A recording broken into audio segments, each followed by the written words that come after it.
Hey everyone, today we are installing an original Garage Series X headlight on a Road Glide.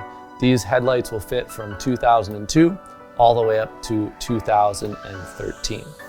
First step, you're going to need to remove the outer fairing on your motorcycle. For help doing this, please consult your service manual. Now, let's check out the headlight. So here it is, the original Garage Series X Road Glide headlight. This will fit between a 2002 all the way up to 2013. As you can see, it's composed of two separate headlights. Each headlight will put out 4,400 lumens in low beam, and each headlight will put out 5,600 lumens when you have it in high beam mode.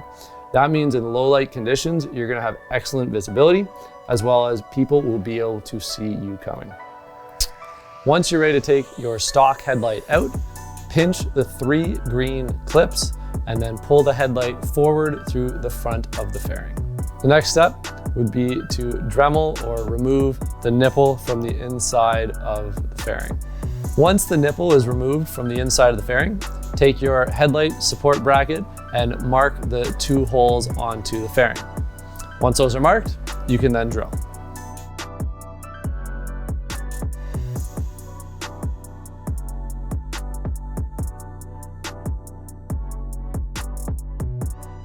Once you have your three headlight adjustment screws attached to the headlight, you can then thread on the clips.